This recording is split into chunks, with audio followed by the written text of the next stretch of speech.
वाले हैं lifting shackle के बारे में, जिसमें हम जानने वाले हैं कि लिफ्टिंग शैकल यानी कि होता क्या है।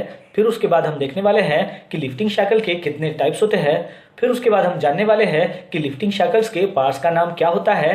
फिर उसके बाद हम जानने वाले हैं कि लिफ्टिंग शैकल के ऊपर क्या लिखा हुआ रहता है। और फिर उसके बाद हम जानने वाले हैं कि लिफ्टिंग शैकल का हम सेफ वर्किंग लोड कैसे कैलकुलेट कर सकते हैं। तो चलिए फिर वीडियो को स्टार्ट करते हैं।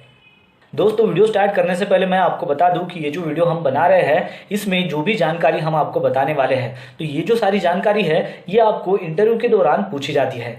यानी कि ये जो सारी इन्फॉर्मेशन है ये आपको पता होना बहुत ही जरूरी है, क्योंकि जब भी आप किसी इंटरव्यू के लिए जाते हो, वो चाहे आप रिगर के इंटरव्यू के लिए हो, क्रेन ऑपरेटर के इंटरव्यू के लिए हो या फिर सेफ्टी के इंटरव्यू के लिए हो, तब भी आपको जो है ये सवाल पूछे जाते हैं। और ये जो सारी इन्फॉर्मेशन है ये आपको पता होना बहुत ही जरूरी होता है। इसलिए आप ये जो वीडियो है ये पूरा ध्यान से देखिए ताकि आपको हर एक जो चीज है वो समझ में आए। तो चलिए फिर जानते हैं और समझते हैं ये सारी इन्फॉर्मेशन के बारे में।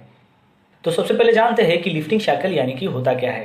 तो लिफ्टिंग शैकल यानी कि एक ऐसी कनेक्शन लिंक होती है कि जिसका जो है वो कनेक्शन होता है लोड लिफ्टिंग डिवाइस, यानी कि जैसे कि आप बोल सकते हो हॉइस्ट हुक हो या फिर स्लिंग हो, और जो लोड आप उठा रहे हो उसके बीच का ये जो कनेक्शन होता है उसको लिफ्टिंग शैकल कहते हैं। जैसा कि आप इमेज में देख सकते हो कि लोड को स्लिंग के जरिए उठाया जा रहा है और इस लोड और स्लिंग के बीच में जो कनेक्शन है उसे लिफ्टिंग शैकल कहते हैं।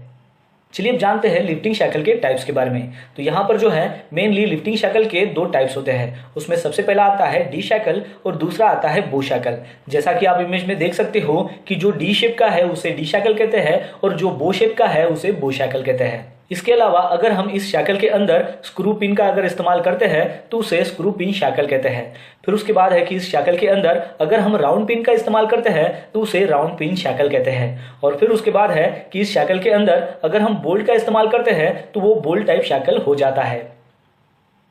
चलिए बात करते हैं लिफ्टिंग शैकल के पार्ट्स के बारे में। तो आपके सामने में ये जो इमेज दिखाई दे रही है उसमें ऊपर का जो शेप है उसको बो कहते हैं। फिर उसके अंदर जो पिन लगी है उसे पिन कहते हैं। जो साइड में है उसको ईयर कहते हैं, क्योंकि ये जो है ये कान की तरह होता है इसलिए इसको ईयर कहते हैं। फिर उसके बाद पिन का जो आउटर शेप है उसे शोल्डर कहते हैं और इस आउटर शेप के बाहर पिन हेड होता है। तो इस प्रकार जो है ये लिफ्टिंग शैकल के यहाँ पर पार्ट्स होते हैं। चलिए अब जानते हैं कि लिफ्टिंग शैकल के ऊपर क्या लिखा हुआ रहता है। तो आपके सामने में ये जो लिफ्टिंग शैकल है इसके ऊपर जो WLL है यानी कि ये जो है ये इसका वर्क लोड लिमिट है। फिर उसके बाद ये जो A45 डिग्री है ये इसका एंगल है। फिर उसके बाद ये जो क्रॉस बाय है ये मैन्युफैक्चरर का नाम है। फिर उसके बाद ये 45 डिग्री फिर से लिखा हुआ है, ये दूसरे साइड का एंगल है।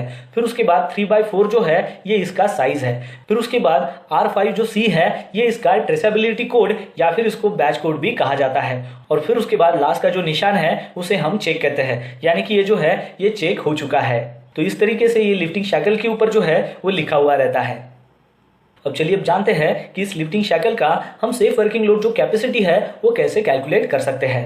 तो ऐसी दो मेथड्स है कि जिसकी वजह से आपको लिफ्टिंग शैकल का सेफ वर्किंग लोड जो है वो पता चलता है। तो उसमें सबसे पहली मेथड है कि इस लिफ्टिंग शैकल के ऊपर जो है वो रिटर्न होता है कि इसका सेफ वर्किंग लोड कैपेसिटी कितना है, जैसा कि आप इमेज में देख पा रहे हो। और दूसरा है कि इसको हम फार्मूले की मदद से जो है वो कैलकुलेट कर सकते हैं, लेकिन उसके लिए आपको इसका जो साइज है वो भी इंच में वो पता होना बहुत ही जरूरी है। तभी जाकर आप जो है इसके साइज की मदद से आप जो है इसका सेफ वर्किंग लोड जो है वो कैलकुलेट कर सकते हो। तो इसका जो फार्मूला है वो आता है d² × 8। और ये जो फार्मूला है ये हम वायर रोप स्लिंग के लिए भी इस्तेमाल करते हैं, लेकिन इस फार्मूले की मदद से आपको वो एग्जैक्ट वैल्यू नहीं मिलती है, लेकिन हाँ इसकी मदद से जो हमें वैल्यू मिलती है वो नियर अबाउट उसके वर्कलोड लिमिट तक ही होती है।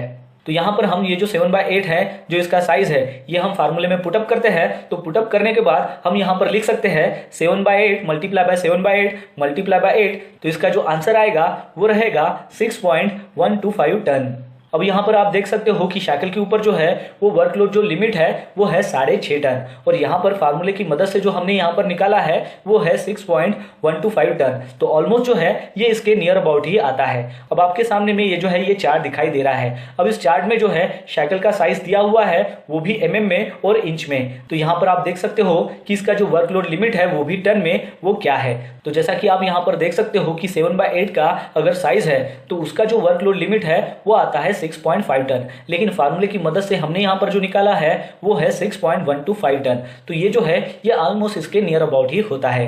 तो आपको यहाँ पर ये जो साइज दिया है तो इसका वर्किंग लोड लिमिट कितना है वो आपको ये जो है ये ध्यान में रखना होगा। लेकिन अगर आपकी ये ध्यान में नहीं है, आपको ये याद नहीं है, तो फिर आप जो है इस फार्मूले की मदद से जो है इसका जो सेफ वर्किंग लोड है वो कैलकुलेट कर सकते हो, जो उसके नियर अबाउट ही होता है। तो दोस्तों आशा करता हूँ कि आपको इस वीडियो के माध्यम से पता चल गया होगा लिफ्टिंग शैकल के बारे में, जिसमें हमने बात की थी कि लिफ्टिंग शैकल यानी कि होता क्या है, उसके टाइप्स क्या है, उसके पार्ट्स क्या है, उसके ऊपर क्या लिखा हुआ रहता है, और लिफ्टिंग शैकल का सेफ वर्किंग लोड जो है हम कैसे कैलकुलेट कर सकते हैं। तो बस आज के लिए इतना ही, मिलता है नेक्स्ट वीडियो में एक नए टॉपिक के साथ में। तब तक के लिए टेक केयर, बाय बाय।